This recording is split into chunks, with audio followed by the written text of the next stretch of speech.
नमस्कार, मेरी कहानी में आप सभी का फिर से स्वागत है।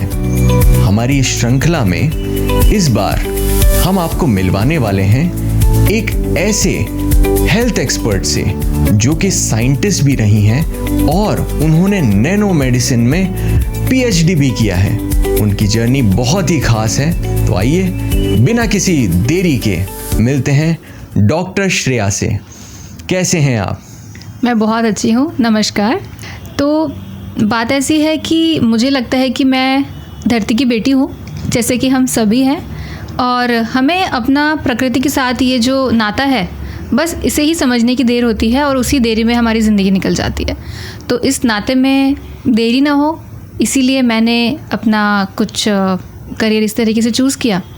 तो मेरा नाम है डॉक्टर श्रेया अग्रवाल और मैं पीएचडी मैंने किया आईआईटी मुंबई से नैनो टेक्नोलॉजी में, जिसमें बेसिकली उसका जो पूरा कवरेज था या जो पूरा उसका फोकस था वो था ऑर्थोपेडिक्स के लिए हर्बल एक्सट्रैक्ट्स की डिलीवरी पर। तो इस तरीके से ये शुरुआत हुई मेरी रिसर्च की।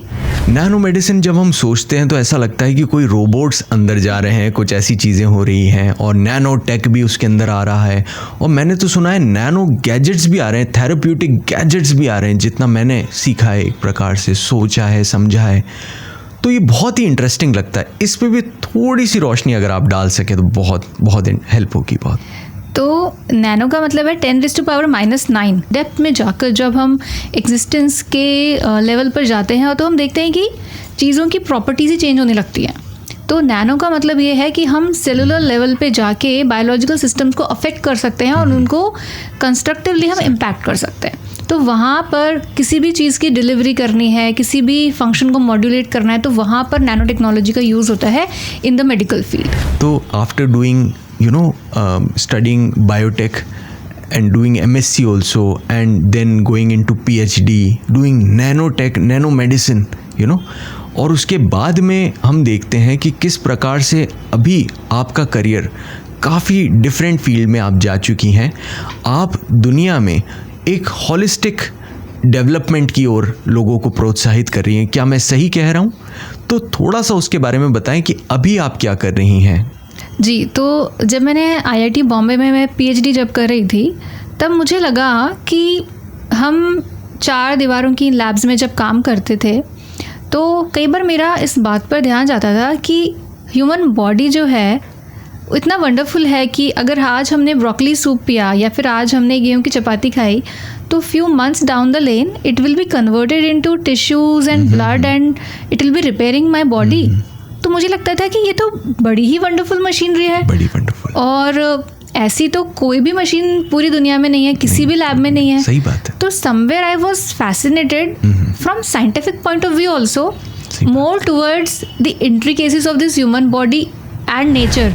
ये बताइए कि आपके नैनो टेक्नोलॉजी और ये सारी चीज़ें हो गई, फिर उसके बाद आप अभी होलिस्टिक डेवलपमेंट पे भी वर्क कर रही हैं, तो कोई ना कोई कारण होगा कि ये ट्रांजिशन हुआ, क्योंकि बिना कारण के तो चीज़ें होती नहीं हैं। कोई ना कोई कारण होता है हर चीज़ के पीछे। आपके जीवन में ऐसा क्या हुआ या आपके साथ ऐसा क्या कारण रहा जो आपको ऐसे होलिस्टिक डेवलपमेंट के पीछे, साइंस को छोड़ के या ऐसा एक मैकेनिकल वर्क को छोड़ के एक नेचर की तरफ लौटना पड़ा? उस पे थोड़ी सी रोशनी डालिए। बिल्कुल, ये शायद मेरा सबसे पसंदीदा प्रश्न होगा इस सत्र का, क्योंकि जब मैं 4 साल की थी तब मेरा निमोनिया जो है वो काफ़ी बिगड़ गया था। और लगभग 6 से 8 महीने तक मुझे काफ़ी तकलीफ़ रही थी। सांस की बीमारी, जैसे कहते थे कि इसे तो सांस की बीमारी मतलब दमा हो गया है 4 साल की उम्र में। तो मेरे जो पेरेंट्स हैं वो काफ़ी परेशान थे और यूँ था कि जो इलाज किया मर्ज बढ़ता चला गया। इस तरह की कुछ पंक्तियां हैं। तो मेडिसिन की डोज बढ़ती जा रही थी, लेकिन फिर भी बहुत ज़्यादा कुछ फ़ायदा था नहीं। तो लगभग 1 साल के बाद जब ऐसा लगा कि डॉक्टरों ने हर तरह की हाईएस्ट डोज दे दी हैं और फिर भी बहुत ज़्यादा सुधार नहीं है, तब मेरे माता पिता को लगा कि हमें कुछ और करना चाहिए। और मेरे पिताजी ने कहा कि अब क्या करें, तो मेरी माँ ने कहा कि आप इसे मुझ पर छोड़ दो, एक बार हम दवाइयाँ बंद करके देखते हैं। तो मेरे पिताजी ने कहा कि फिर क्या होगा, मतलब ये तो काफ़ी रिस्की सिचुएशन हो जाएगी। तो उस समय फिर मम्मी ने कुछ चीज़ों पर अपनी स्टडी की, कुछ उन्हें इस तरह की कुछ किताबें मिली हमारी प्राकृतिक चिकित्सा से जुड़ी हुई, हमारी जो जड़ें हैं उनसे कुछ उनको ज्ञान के खजाने मिले, और उन्होंने 1 महीने में लगभग मुझे 70% ठीक कर दिया। 1 महीने में? बिना किसी गोलियों के? बिना किसी गोलियों के। जो एलोपैथी की गोलियां होती, वो जो कर नहीं पाई, 11 महीने में जो नहीं कर पाई, 11 महीने में जो नहीं कर पाई, वो 1 महीने में आप नेचुरल चीज़ों से ठीक हो गई। बिल्कुल। अपनी माताश्री के कारण। बिल्कुल। क्या बात। तो उन्होंने खुद सीखा, किया और मुझे ठीक किया 1 महीने के अंदर। तब से एक इतना प्रगाढ़ विश्वास हुआ कि कहीं ना कहीं हम जिसे बहुत बड़ी चीज़ समझते हैं, मतलब जो हमारे शरीर का जो भी पुर्जे हैं जो हमारे शरीर के, उनके बारे में हमें कुछ अगर बेसिक नॉलेज हो तो हर इंसान के पास वो ताकत है कि वो एक बेसिक लेवल पर खुद को ठीक कर सके। तो तब से हमारे पूरे परिवार में एक नया विश्वास उत्पन्न हुआ कि अगर हम प्रकृति से जुड़े हैं, तो उन्होंने मुझे कोई आयुर्वेदिक दवाइयाँ भी नहीं दी थी। अच्छा। केवल प्राकृतिक तरीक़ों से ही ठीक किया था। तो उसमें कुछ तरह की चीज़ें, अगर आप बता सकें कि कैसे तरीके थे? उसमें कुछ वाटर थेरेपी थी, स्टीम थी, कुछ फूड कॉम्बिनेशन चेंजेस थे, इस तरह की चीज़ें थी उसमें। तो उसके कारण मेरे मन में कहीं ना कहीं प्रकृति माँ के प्रति एक आभार का भाव था, जो मैं चाहती थी कि शायद मेरे अंदर वापस से वो एक प्रस्फुटित होकर एक छोटे पेड़ के रूप में उभरा जब मेरी पढ़ाइयाँ ख़त्म होने आई। दूसरा बीज पड़ा मेरे मन में जब मैं बिजनेस डेवलपमेंट एग्जीक्यूटिव थी मुंबई में, और मैं टाटा मेमोरियल हॉस्पिटल जाया करती थी, हाथ में एक बैग लेकर मैं फील्ड वर्क करती थी। अच्छा। और कुछ कंपनीज़ के प्रोडक्ट्स को मैं डॉक्टर्स के पास लेकर जाती थी। उस समय मैंने देखा कि इतने छोटे बच्चे जो कि स्कार्फ लगाकर, उनकी जो मैं संख्या देखती थी तो मेरे मन में बहुत पीड़ा होती थी कि छोटे बच्चों की इम्यून सिस्टम मेरे हिसाब से सबसे स्ट्रांग होती है। तो मुझे लगा इतने छोटे बच्चों को कैंसर कैसे हुआ, और ये तो बहुत ही नाजुक है, उनकी आंखों में, उनके चेहरे की मासूमियत देखकर लगता था कि कुछ करना चाहिए, इसकी जड़ क्या है, क्यों इनका इम्यून सिस्टम इतना वीक है। सही बात है। तो फिर थोड़ी सी पढ़ाई और किया, जानने की कोशिश की चीज़ों को, तो मुझे लगा कि जितने भी रंग बिरंगे पैकेज्ड फूड्स हैं उनके सॉफ्ट टारगेट हैं बच्चे।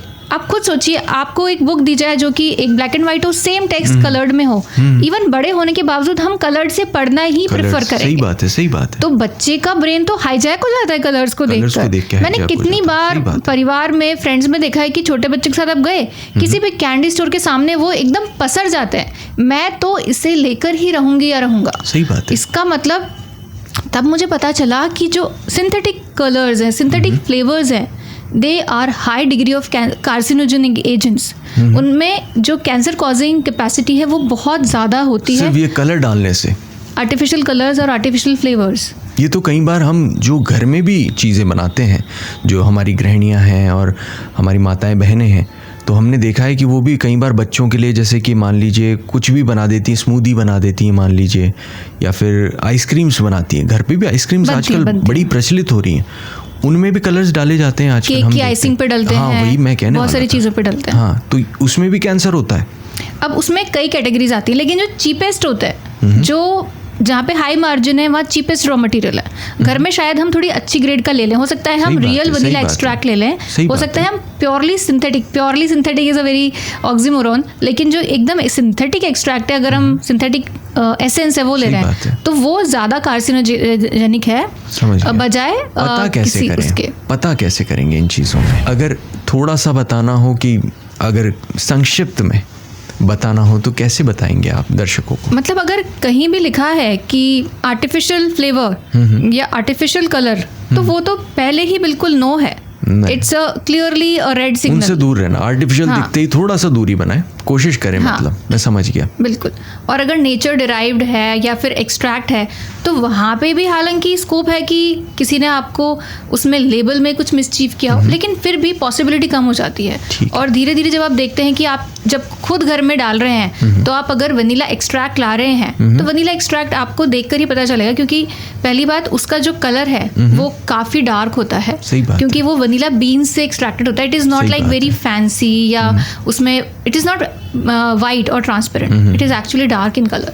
तो अच्छा। सब चीज़ों की अलग अलग शुद्धता की पहचान के पैरामीटर्स अलग अलग हैं। मैं समझ लेकिन अगर कहीं सिंथेटिक लिखा है तो आप खुद सोचिए, अगर 15 रुपए की कोई आइसक्रीम मिल रही है, वनीला की कॉस्ट बहुत हाई होती है, और अगर 15 रुपए में आपको वनीला की आइसक्रीम मिल रही है तो वो ओरिजिनल तो नहीं होगा। एक कॉमन सेंस की सही बात है। आप बताएं कि अभी साइंटिस्ट होने के बाद में अब आप क्या कर रही हैं इस नेचुरल लाइफस्टाइल को प्रोग्रेस करवाने के लिए, अवेयरनेस फैलाने के लिए? तो संक्षिप्त में अगर ये 2 बातें अगर आप बता सकें एक के बाद एक तो बहुत हेल्प होगी। बिल्कुल। तो मुझे ऐसा लगता है कि जब हम इस शरीर रूपी मशीन में हैं तो कहीं ना कहीं हमें इसके कुछ बेसिक्स पता होनी चाहिए। जैसे भले एक पेंटर है जिसने कभी इलेक्ट्रॉनिक्स इंजीनियरिंग ना पढ़ी, लेकिन फिर भी वो एक मोबाइल फ़ोन चलाना जानता है। सही बात एक किसान है जिसने शायद बिल्कुल भी पढ़ाई नहीं की, लेकिन वो कार या ट्रैक्टर चलाना जानता है, जबकि उसने ऑटोमोबाइल इंजीनियरिंग तो नहीं पढ़ी है। तो क्यों हम उनको ये नहीं कहते कि नहीं, तुम पहले जाके ऑटोमोबाइल इंजीनियरिंग पढ़ के आओ, तभी तुम्हें राइट होगा इस कार में बैठने का? ऐसा तो हम उनको नहीं कहते। तो फिर एक कॉमन मैन जिसके पास ह्यूमन बॉडी के अलावा और कोई ऑल्टरनेट नहीं, अगर मैं इसमें हूँ तो मेरे पास ऐसा नहीं कि आज मेरे को ये बॉडी अच्छा नहीं लग रहा, चलो let me shift it to something else. हम घर बदल सकते हैं, फ़ोन बदल सकते हैं, गाड़ी बदल सकते हैं, शहर बदल सकते हैं, देश बदल सकते हैं, शायद कुछ टाइम बाद प्लैनेट भी बदल पाएँ, लेकिन ये तो यही रहेगा। तो क्या हमें इसकी एबीसी नहीं आना चाहिए? This is my basic question. तो जब मैंने अपनी ये जो ट्रांजिशन किया from being a scientist to being a wellness coach, तब मुझे रियलाइज़ हुआ कि लोगों को ज़्यादा इन्फॉर्मेशन नहीं चाहिए, लेकिन उस इन्फॉर्मेशन को डेली लाइफ में इम्प्लीमेंट कैसे करना है उसकी कुछ सिंपल आसान तरीके चाहिए। और साइंटिस्ट जब आप थे तो आप क्या करते थे? जब मैं साइंटिस्ट थी, यानी जब मैं पीएचडी कर रही थी, तो उस समय मैंने हर्बल एक्सट्रैक्ट्स को लेकर कुछ नैनो फॉर्मुलेशंस बनाए थे जो कि बोन हीलिंग पर काम करते हैं। Bone healing? जी। क्या बात है। तो कुछ ऐसी हर्ब्स हैं जिनके एक्सट्रैक्ट बोन हीलिंग को बहुत फास्ट कर देते हैं। कुछ पेशेंट्स में बोन ऑटोमेटिकली जो हीलिंग का उसका प्रोसेस है उसमें हील नहीं होती है, तो उसको कुछ एक्स्ट्रा हेल्प चाहिए। सही बात तो उसके लिए कुछ ऐसे मॉलिक्यूल्स होते हैं इस हर्ब में जिसको अगर हम बॉडी में पहुंचा दें तो बोन जल्दी हील हो जाती है। तो उनको हमने नैनो पार्टिकल्स के थ्रू बॉडी में पहुंचाने का एक सिस्टम बनाया। उसमें से एक इंजेक्शन है और एक स्किन पे लगाने की क्रीम है जो कि मैंने पीएचडी में बनाई थी, और उन्हीं पर मेरे 2 पेटेंट्स हैं। तो ये मैंने काम किया था कुछ ऑर्थोपेडिक सर्जन्स के साथ मिलकर, मतलब उनका फीडबैक लेते हुए कि एक्चुअली पेशेंट को क्या चाहिए। और आपने पेटेंट भी करवा रखे हैं उनको? पीएचडी में तो आईआईटी में अक्सर ये सिस्टम होता है कि प्रॉपरली एक सब चीज़ों का रिकग्निशन हो, इंटेलेक्चुअल प्रॉपर्टी जो बन रही है उस पर का। तो क्या क्या क्या चुनौतियां हैं जो नेचुरल लाइफस्टाइल अपनाने से रोक रही हैं या समाज में इसकी जागृति लाने से रोक रही हैं? इस बारे में अगर आप थोड़ी सी रोशनी डालें तो बहुत हेल्प होगी। तो मेरे हिसाब से जो सबसे बड़ा चैलेंज है वो ये है कि जब तक हमारे पास कोई चीज़ होती है तब तक हम उसकी वैल्यू नहीं कर पाते। सही बात है। तो जब 20 साल 25 साल 30 साल 35 साल जब तक थोड़ी सी रेड फ्लैग्स आने लगते हैं, तब तक लगता है कि घने बाल ये तो मेरे हमेशा से हैं, अच्छे दांत ये तो मेरे हमेशा से हैं, हाथ पैरों में दर्द वो किस चीज़ का नाम है, सर दर्द ये तो कोई चीज़ ही नहीं सुनी मैंने। तो जब तक हमें वो जो एक कहावत है भय बिन होए न प्रीत, मतलब जब लगता है कि ये चीज़ छूट रही है तब लगता है अच्छा इसका होना भी हमारे लिए कुछ इम्पोर्टेंट था। तो मुझे लगता है कि एक बाहर से एकदम फास्ट डिस्ट्रैक्शंस या फिर बहुत सारे डोपामीन इंड्यूसर्स जो हमारे आसपास इर्द गिर्द इकट्ठे हो गए हैं, तो उनकी चकाचौंध के सामने सिर्फ ये कि मैं अपने आप को सही रखूं, ये तो कोई एक रिस्पॉन्सिबिलिटी इंसान को लगती ही नहीं है। सही बात। तो मुझे लगता है सबसे बड़ा चैलेंज है इस भाव में जीना कि मैं जैसा हूँ वैसा ही रहूँगा या रहूँगी। तो जब हमें लगता है कि नहीं मुझसे कुछ छूट रहा है, तो इसीलिए जब मैं काम करती हूँ लोगों के साथ तो उस एज ब्रैकेट में करती हूँ या फिर उस फेज़ में करती हूँ उनकी लाइफ के, जब उनको बस अभी लगने लगा है कि मेरी हेल्थ या मेरी यूथफुलनेस या मेरी एनर्जी या मेरा स्टेमिना मुझसे छूट रहा है। यानी जब आप ग्रीन से येलो लाइट में आ गए तब आपको अगर कुछ चाहिए, मैं बोलती हूँ I am here for you. तो क्या खान पान बदलने से कई सारी चीज़ों का निवारण हो सकता है, कई सारी समस्याओं का? क्या लगता है, थोड़ा बताएं।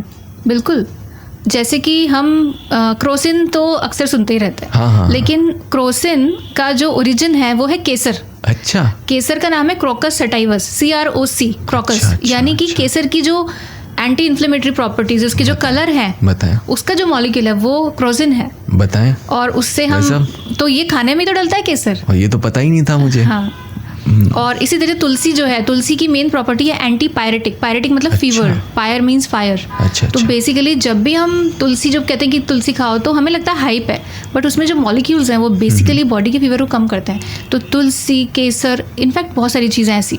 तो क्या वाकई में ये सारी जो चीज़ें आप बता रही हैं, क्योंकि देखें 2 चीज़ें चल रही है आजकल, एक तो व्हाट्सएप यूनिवर्सिटी और एक अनुसंधानिक विज्ञान जो चल रहा है, तो ये अनुसंधान से भी पुष्ट है?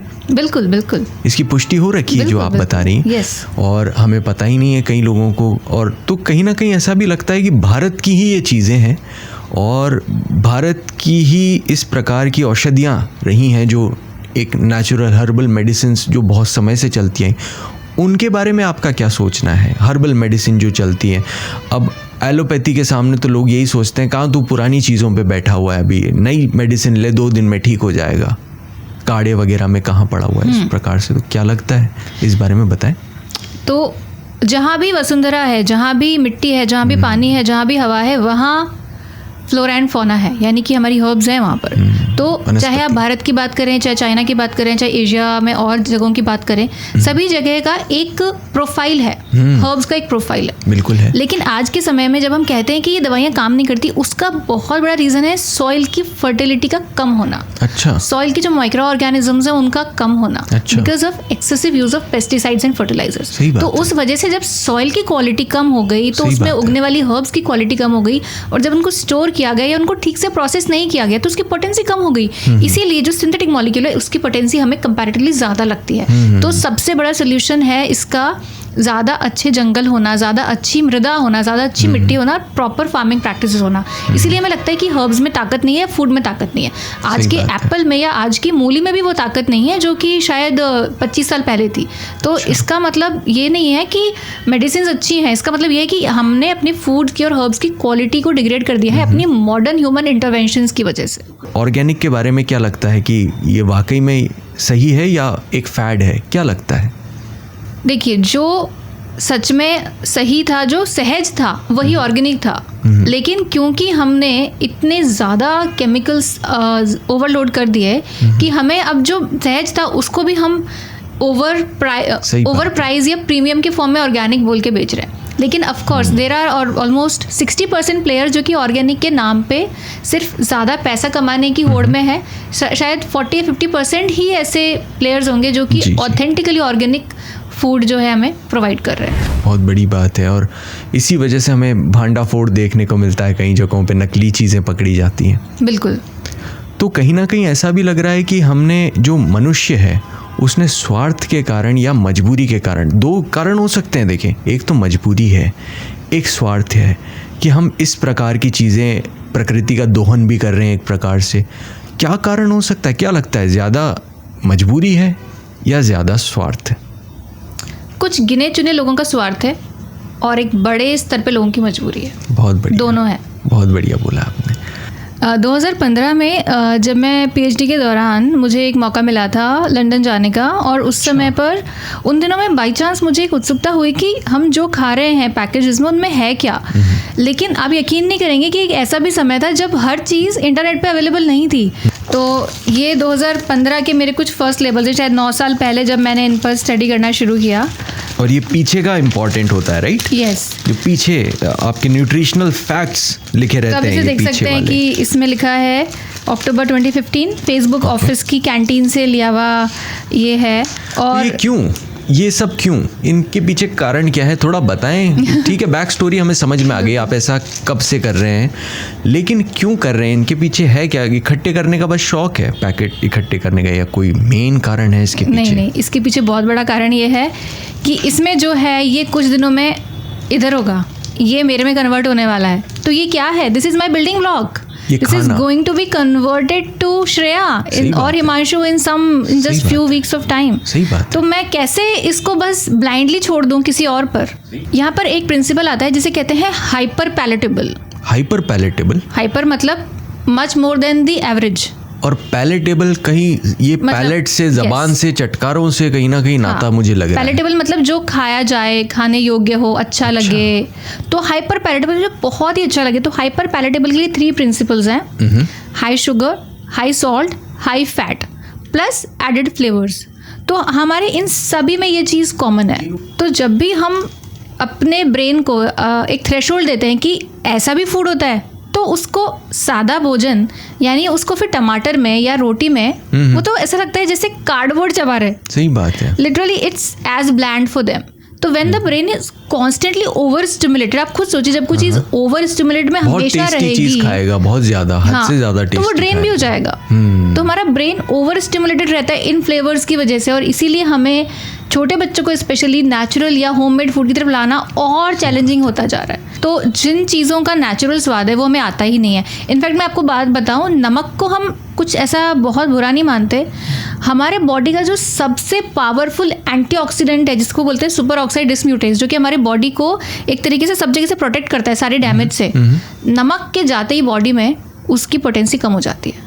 क्या बात कर रहे हैं? एग्जैक्टली हम सब ऑलमोस्ट 3 टाइम्स ज़्यादा नमक खा रहे हैं डेली लेवल पे। उससे क्या होता है वो पोटेंसी कम होने से? तो हमारे बॉडी की जो टिश्यूज़ की डेली रिकवरी होनी चाहिए, जो हमारी एंटी एजिंग है, या जो हम कहेंगे बॉडी की एक नेचुरल लॉन्जेविटी की जो प्रोसेस है वो कम हो जाती है। बेसिकली इसे बोलते हैं कि जंग लगना, जल्दी जल्दी हमारे शरीर में जंग लगती है। अब कहने को तो हम देखते हैं कि पर्पल स्वीट पोटैटो की चिप्स हैं, या फिर हम कहते हैं पॉपकॉर्न, तो हमें लगेगा पॉपकॉर्न या स्वीट पोटैटो चिप्स में क्या खराबी हो सकती है। लेकिन घूम फिर कर कुछ चीज़ें हैं जो अलग अलग नामों से आपको हर बैक लेबल पे मिल जाएंगी। उनमें से एक है corn fructose syrup. Corn fructose syrup, ये कॉर्न सिरप ही होता है ये भी? यस बिल्कुल। अच्छा अच्छा। तो ये इसको कई नामों से जाना जाता है, और ये जैसे जैसे लोग जानते हैं उतना ही उसको अलग तरीके से कह के घुमाने की कोशिश की जाती है, जिससे लोग पकड़ नहीं पाए। सही बात है, कॉर्न सिरप को बिल्कुल। तो 70 साल पहले इसको माना जाता कि ये एनर्जी का बहुत बड़ा सोर्स है और बच्चों को तो ये देना ही चाहिए, ऐसा लोग कहते थे। लेकिन अब पता चला कि कॉर्न फ्रक्टोज सिरप और पाम ऑयल, ये 2 चीज़ें हमारे बॉडी में इन्फ्लेमेशन क्रिएट करती है। क्या बात कर रहे हैं? इन्फ्लेमेशन।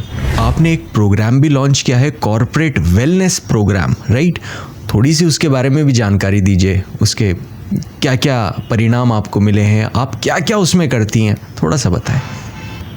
ये जो बेल कर्व की तरह ये जो बीच वाला एक पॉपुलेशन है, इनके पास सबसे ज़्यादा स्कोप भी है, स्पेंडिंग कैपेसिटी भी है, उनकी लाइफ में चैलेंज भी बहुत है, वर्क लाइफ बैलेंस बिल्कुल नहीं है, बॉडी माइंड बैलेंस की ज़रूरत है। तो दिस इज़ दैट ग्रुप जहाँ मुझे लगा कि उनको एड्रेस करना चाहिए। अपनी स्टोरी टेलिंग और मेरी जो क्रिएटिविटी है उसके साथ में इनको मैं बताऊँ कि आप कम टाइम में अपने आप को ज़्यादा एनर्जेटिक कैसे रखें और बीमारियों से कैसे बचें। तो इस प्रोग्राम के अंदर बेसिकली आप गाइड करते हैं लोगों को या फिर एक प्रेजेंटेशन देते हैं? क्या होता है इसके अंदर? उसका एक ऑपरेशन अगर आप बता सके तो थोड़ा सा बताएं। तो basically depending on the organisation उनकी अलग अलग रिक्वायरमेंट होती है। फॉर एग्जांपल अगर कहीं विमेन एम्प्लॉयज़ ज़्यादा हैं तो उनका ये होता है कि हम विमेन हेल्थ पर एक सीरीज़ क्यूरेट करें कि फॉर एग्जांपल सबसे पहले आपने स्किन केयर की बात की, दूसरे में आपने हार्मोन्स की बात की, तीसरे में आपने फूड कॉम्बिनेशंस की बात की। तो इस तरीके से हम जो है उनको एक पूरी सीरीज़ बनाकर देते हैं। अच्छा। और इसी तरह कुछ लोग होते हैं जो कहते हैं कि नहीं हमारे यहाँ पर यंग फ्रेशर्स हैं और उनकी फूड हैबिट्स बहुत ज़्यादा पैकेज फूड की तरफ है, उनको आप कैसे। तो जैसी रिक्वायरमेंट होती है ऑर्गेनाइजेशन की, या कोई भी क्लब है जैसे लायंस क्लब है, रोटरी क्लब है, कोई IT कंपनी है, तो उनका कौन कौन से डिटर्मिनेंट्स है। फॉर एग्जांपल कोई IT कंपनी है तो मुझे पता है कि सबसे ज़्यादा उनकी स्पाइन पर इम्पैक्ट है, उनकी आइज़ और ईयर्स पर है। अगर कोई फील्ड वर्क वालों का एक है तो उनके साथ अलग चैलेंजेस है जो उनकी लाइफस्टाइल को प्रभावित करते हैं। तो उसके अकॉर्डिंग हम उनको एक क्यूरेट करके एक वर्कशॉप डिज़ाइन करते हैं जिसमें केवल बातें नहीं होती लेकिन एक्टिविटीज़ भी होती है। सही बात। कोई सक्सेस केसेस आपने देखे हो कि आपके वर्क से इम्पैक्ट आया हो, तो कुछ केसेस अगर आप बताना चाहें तो बहुत हेल्प होगी। तो फॉर एग्जांपल एक होम मेकर थी जो कि मुझे कॉर्पोरेट के थ्रू नहीं लेकिन कहीं और से उनको मेरा संपर्क मिला। तो मैं पर्सनली वैसे भी करती हूँ और ये ग्रुप्स में से भी लोग फिर बाद में पर्सनली रीच आउट करते हैं। अच्छा। तो उनके बेटे को लगभग 6-7 साल से जो है ब्रीदिंग इश्यूज़ थे, तो उसकी जो मेडिसिन हैं वो लगभग 1.5 महीने में हमने डाइट और लाइफस्टाइल से चेंज की, पूरी ख़त्म हो गई उसकी मेडिसिन। और वो लेडी खुद 10 साल से माइग्रेन की मेडिसिन लेती थी, ऑलमोस्ट एक दिन में 2-2, 3-3 टैबलेट्स उनको लेनी पड़ती थी। पर उनका भी हमको 1 महीने में ऑलमोस्ट 90% उनकी मेडिसिन रिड्यूस हो गई और 2 महीने में पूरी तरह उनकी मेडिसिन खत्म हो गई। डाइट और लाइफस्टाइल चेंजेस। वो भी माइग्रेन के अंदर? यस, बहुत सीवियर माइग्रेन। जबकि माइग्रेन में तो बोलते हैं कि you have to live with it for the rest of your life. सही कह रहा हूँ? बहुत सारे लोग ऐसा कहते हैं। हाँ, वो तो क्योरेबल मानते ही नहीं है उसको। और इसी तरह एक और आईटी कंपनी में मैंने इन्फोसिस में सेशन लिया था एक बार, वुमेंस डे स्पेशल। वहाँ से किसी ने रीच आउट किया था, तो उनका भी गट इश्यूज़ कुछ ही हफ्तों में ऑलमोस्ट 70-80% रिजॉल्व हो गया, और उसके बाद भी फिर उन्होंने और भी समय उसको कंटिन्यू किया। तो बहुत ताकत है डाइट और लाइफस्टाइल में, यही मेरा एक मैसेज है। जो नेचुरल मेडिसिन है, जैसे कि हमारे यहाँ पे नेचुरल मेडिसिन कौन सी है, कहते हैं आयुर्वेद जो हो गया, उसको नेचुरल मेडिसिन कहते हैं। तो इस तरह की चीज़ों पे आपके क्या थॉट्स हैं, थोड़ा सा वो बताएं। तो आयुर्वेद है साइंस ऑफ लाइफ। अच्छा। आयुर्वेद को अगर हम डाइसेक्ट करें या फिर इसके शब्द की परिभाषा को समझें तो इट्स साइंस ऑफ लाइफ। और इसमें सब कुछ केवल चूरन चटनी या गोलियों का नाम ही आयुर्वेद नहीं है। Ayurveda is a way of life. तो मुझे इसमें जो छुपी हुई साइंस है वो बहुत अच्छी लगती है। जैसे कि मैंने अभी एक शब्द बोला था, फूड कॉम्बिनेशन, तो सीरीज में जो था, जी। तो इसे कहते हैं विरुद्धाहार, यानी कि जो दो चीज़ें आपस में मिलकर खतरनाक हो जाए या फिर एक डेडली कॉम्बिनेशन बन जाए इन द नेगेटिव सेंस, उसे कहते हैं विरुद्धाहार। फॉर एग्जाम्पल, अपने आप में जैसे छाछ एक अच्छी चीज़ है और तरबूज एक अच्छी चीज़ है, बिल्कुल है। लेकिन अगर आप उन्हें साथ में लें तो जो मेलन में एक एसिड होता है सिट्रुलिन, उसके साथ में जब मिल्क कंबाइन होता है तो वो आपस में जाकर पेट में क्रैम्प्स या ब्लोटिंग लाते हैं। मैं समझ गया। तो ये एक कॉम्बिनेशन की बात है। इसी तरह शहद को लोग बहुत पसंद करते हैं, लेकिन जब हम हनी चिली पटेटो खाते हैं उसमें क्या होता है कि शहद को गर्म किया जाता है। शहद जब गर्म होता है तो उसमें कंपाउंड बनता है जिसे कहते हैं फर्फ्यूरैल, और ये फर्फ्यूरैल जो है हमारी स्किन को, हमारे गट को और हमारे रेस्पिरेटरी सिस्टम को इरिटेट करता है अंदर से। तो यानी चीज़ें अच्छी है, लेकिन उनको बनाया कैसे गया है, उनको किसके साथ मिलाया गया है, ये आयुर्वेद में बहुत अच्छे से बताया गया है। तो ये तो सिर्फ एक बात है आयुर्वेद की। इसके अलावा आयुर्वेद में एक बहुत अच्छी बात कही गई है कि पथ्य सति गदार्थस्य किम औषधि निषेवणे, अपथ्य सति गदार्थस्य किम औषधि निषेवणे। इसका मतलब ये है कि अगर आपने खाना ठीक नहीं रखा तो भी आपको दवाइयों की ज़रूरत नहीं है, क्योंकि दवाइयाँ अल्टीमेटली काम ही नहीं करेंगी। और अगर आपका खाना ठीक है तो भी आपको दवाइयों की ज़रूरत नहीं, क्योंकि आप खाने अगर ठीक है तो धीरे धीरे आप अच्छे हेल्थ की तरफ बढ़ जाएंगे। तो मुझे लगता है कि आयुर्वेद का जो है आज के समय में उसकी साइंस को समझ के, ऐसे नहीं कि सिर्फ बस ये कहा तो ऐसा करो, उसके विज्ञान को समझ के आज के समय में क्या क्या पॉसिबल है वो देखते हुए हमें उसको थोड़ा और रेस्पेक्ट करना चाहिए, उसको और थोड़ा मेन स्ट्रीम में आना चाहिए। ये मेरा मत है। और मैं चाहता हूँ कि आप कोई संदेश हमारे दर्शकों को दें कैमरे को देख के। तो दर्शकों के लिए मेरा एक जो सबसे बड़ा संदेश है वो यही है कि हम शॉर्टकट से बचें, चाहे वो खाना मंगाना हो बाहर से, चाहे चूज़ करना हो। हमेशा थोड़ी मेहनत करें, और जो मेहनत से बना हुआ घर में खाना है शुद्ध इंग्रेडिएंट्स के साथ में, उसको हमेशा थोड़ा ज़्यादा वैल्यू करें और उसमें वही चीज़ें डालें जो हम अपनी जड़ों से डालते हुए आए हैं। जो भी नए नए फैड्स हैं और ट्रेंड्स हैं, ज़रूरी नहीं है कि वो आपके लिए भी सही हों। तो हमें अपनी ट्रेडिशंस की जो छुपी हुई साइंस थी उसको रेस्पेक्ट करना बहुत इम्पॉर्टेंट है। और दूसरा, अपनी लाइफस्टाइल, यानी कि स्पेशली जो हमारा रूटीन है, जो हमारी बॉडी क्लॉक है, बहुत ज़्यादा स्क्रीन या गैजेट्स की वजह से हमारा स्क्रीन टाइम बढ़ जाता है और हमारा जो नेचुरल लाइट के साथ टाइम है या फिर जो हमारा ह्यूमन कनेक्ट है वो कम हो जाता है।